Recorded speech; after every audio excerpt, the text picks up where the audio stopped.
ముందుగా అందరికి నమస్కారం. నేను మీరాజ్. ఆంధ్రప్రదేశ్కు సంబంధించి ఒక్కొక్కరిగా వైసీపీని వేడనున్నారా అంటే నిజమే. ఎందుకంటే పోతుల సునీత గారు ఈవిడ ఎమ్మెల్సీగా ఉన్నారు వైసీపీ తరపు నుంచి. అంతేకాకుండా ఆంధ్ర రాష్ట్రం యొక్క అంటే ఆంధ్రప్రదేశ్ యొక్క వైసీపీ తరపు నుంచి మహిళా అధ్యక్షురాలుగా కూడా ఉన్నారు. ఈవిడ కూడా ఇప్పుడు వైసీపీకి హ్యాండ్ ఇచ్చారు, జగన్కి మొండి చేయి చూపించారు అంటే నిజమే. ఎందుకంటే వైసీపీ ఇక చరిత్రలో ఎప్పుడూ కూడా కోలుకోలేని దెబ్బ, కోలుకోలేని విధంగా ప్రజలు 100% తిరిగిచ్చేశారు.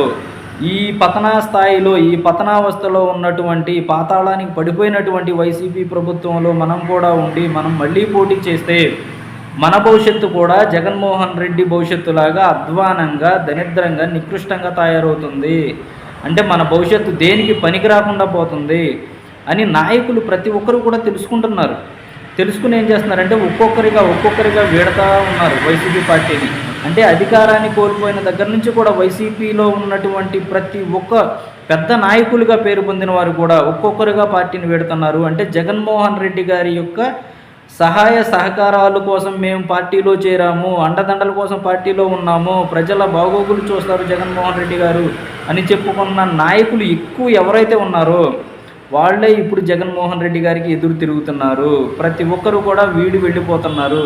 జగన్మోహన్ రెడ్డి గారు ఆపే ప్రయత్నం చేసినప్పటికీ మేము ఆగే పరిస్థితుల్లో లేము, నీతో ఉంటే మేము పోతాము అనే స్థాయికి, వ్యతిరేకించే స్థాయికి ఆ నాయకులు కావచ్చు, లేకపోతే ఆ నియోజకవర్గాల్లో ప్రజల మనసుని అర్థం చేసుకున్న నాయకులు దాంట్లో చెప్పాలంటే. ఎందుకంటే అలా ఉన్నప్పుడు మాత్రమే ఈ విధంగా తనతో పాటు మనం ప్రయాణం చేస్తూ తొందరగా పోతాము. కాబట్టి మనము మన సాధ్యమైనంత వరకు పార్టీని వీడి ప్రజలకు మంచి చేయాలి. మంచి చేయకపోయినా పర్లేదు, మనం ఈ చేసిన దరిద్రాన్ని తుడిచిపెట్టుకుపోయే విధంగా చేయాలి. అంటే ఈ పార్టీలో మనం ఉండకూడదు అని నిశ్చయించుకుని ఒక్కొక్కరుగా పార్టీని వీడుతున్నారు.